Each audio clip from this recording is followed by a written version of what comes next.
Hi all, ഇന്നൊരു dinner preparation vlog ആയാലോ. ഞാനാണെങ്കിൽ നാട്ടിൽ നിന്ന് വന്നപ്പോൾ കുറേ മില്ലറ്റ്സ് കൊണ്ടുവന്നായിരുന്നേ. കുറച്ച് ഡയറ്റൊക്കെ എടുക്കണം. നാട്ടിൽ പോയപ്പോൾ ഒരു ഡയറ്റും ചെയ്തില്ല. അപ്പോൾ പിന്നെ ഇവിടെ വന്നിട്ട് എന്തെങ്കിലുമൊക്കെ ചെയ്യണമെന്ന് വിചാരിച്ച് പ്ലാൻ ചെയ്ത് കുറേ ഐറ്റംസ് കൊണ്ടുവന്നു. കുറേ മില്ലറ്റ് മേടിച്ചുകൊണ്ട് വന്നു, പിന്നെ സ്റ്റീൽ കട്ട് ഓട്സ് മേടിച്ചുകൊണ്ട് വന്നു, പിന്നെ ഈ പൊടികളൊക്കെ ആണെങ്കിലും മില്ലറ്റ്സ് വെച്ചുള്ള പൊടികളൊക്കെ മേടിച്ചുകൊണ്ട് വന്നു കേട്ടോ.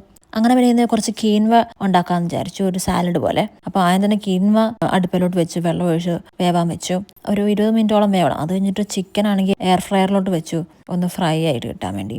ചിക്കൻ ആണെങ്കിൽ 180 ഡിഗ്രിയിൽ 10 മിനിറ്റ്സ് ആദ്യം വെച്ചു. എന്നിട്ട് പിന്നെ ഒന്ന് മറിച്ചിട്ടിട്ട് വീണ്ടും ഒന്ന് 10 മിനിറ്റ്സ് വെക്കാമെന്ന് വിചാരിച്ചു. അപ്പോഴത്തേക്ക് പിന്നെ കീൻവ റെഡി ആയിട്ടുണ്ടായിരുന്നു കേട്ടോ. കീൻവയുടെ ഡബിൾ എമൗണ്ട് ഓഫ് വാട്ടറാണ് ആഡ് ചെയ്തത്. അതങ്ങ് വെന്ത് കിട്ടിയിട്ടുണ്ടായിരുന്നു, വെള്ളമൊക്കെ വറ്റിയിട്ടെ. എന്നിട്ട് പിന്നെ ഫ്ലെയിം ഓഫാക്കി അതങ്ങ് സൈഡാക്കി. പിന്നെ വെജിറ്റബിൾസ് ഞാനിവിടെ എടുക്കുന്നത് കുറച്ച് സവാള എടുത്തു, റെഡും യെല്ലോയും ക്യാപ്സിക്കം എടുത്തു, പിന്നെ കുറച്ച് ബ്രൊക്കോളി ഉണ്ടായിരുന്നു, ബ്രൊക്കോളി എടുത്തു. പിന്നെ ഉള്ളത് കുറച്ച് ക്യാബേജ് ആയിരുന്നു കേട്ടോ. അത് ഞാൻ കഴിഞ്ഞ ദിവസം തോരനെടുക്കാൻ വേണ്ടി എടുത്തേ. അപ്പം കുറച്ച് കൂടിപ്പോയിട്ട് ഞാൻ അങ്ങ് കട്ട് ചെയ്തത് അങ്ങ് ഫ്രിഡ്ജിലോട്ട് വെച്ചായിരുന്നേ. അത് വേറെ എപ്പോഴെങ്കിലും എടുക്കാമെന്ന് വിചാരിച്ചു. ഒത്തിരി തോരൻ എടുത്താൽ വേസ്റ്റ് അല്ലേ. അങ്ങനെ പിന്നെ ആ ക്യാബേജോട് ഉണ്ട്, അതങ്ങ് ഇടാമെന്ന് വിചാരിച്ചു. ഈ ഒരു സാലഡ് ഞാൻ സ്ഥിരം ഇവിടെ ഉണ്ടാക്കുന്ന കേട്ടോ, ചപ്പാത്തിയുടെ കൂടെ കഴിക്കാൻ. കീൻവ ഇല്ലാതെ, കീൻവ ആഡ് ചെയ്യാറില്ല, ചപ്പാത്തിക്കും കഴിക്കാം. ഞാനിപ്പം കീൻവ എടുത്ത് ചപ്പാത്തിക്ക് പകരം എടുക്കാമെന്ന് വിചാരിച്ചാണേ.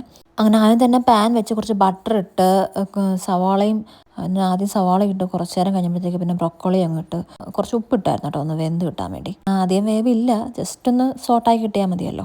അങ്ങനെ പിന്നെ ബ്രൊക്കോളി ഇട്ട് ജസ്റ്റ് ഒന്ന് ഇളക്കി കഴിയുമ്പോഴത്തേക്ക് പിന്നെ ക്യാബേജ് ഇട്ടു. എന്നിട്ട് പിന്നെ അവസാനമാണ് ഈ ക്യാപ്സിക്കൻ രണ്ടും കൂടി ഇട്ടത്. എന്നിട്ട് പിന്നെ എല്ലാം കൂടെ ഹൈ ഫ്ലെയിമിൽ ജസ്റ്റ് ഇട്ടൊന്ന് സോട്ട് ചെയ്താൽ മതി കേട്ടോ. അധികം വേവൊന്നും വേണ്ടല്ലോ, വെജിറ്റബിൾസ് അല്ലേ. ഇതിൻ്റെ ഇടയ്ക്ക് ഞാൻ കുറച്ച് കുരുമുളക് പൊടിയും ചേർത്തായിരുന്നു കേട്ടോ. ഉപ്പ് പിന്നെ ആവശ്യത്തിനനുസരിച്ച് കുറച്ച് ചേർത്താൽ മതിയല്ലോ. പിന്നെ അപ്പോഴത്തേക്ക് പിന്നെ ചിക്കൻ എയർ ഫ്രയറിൽ ഇരുന്ന ചിക്കൻ നല്ലതായിട്ട് ഫ്രൈ ആയിട്ട് വന്നിട്ടുണ്ടായിരുന്നു. അങ്ങനെ പിന്നെ എൻ്റെ കീൻവ സാലഡ് പ്ലേറ്റ് അങ്ങ് റെഡിയാക്കി. കുറച്ച് കീൻവയും കുറച്ച് വെജിറ്റബിൾസും പിന്നെ കുറച്ച് ചിക്കനോട് എടുത്തു കേട്ടോ.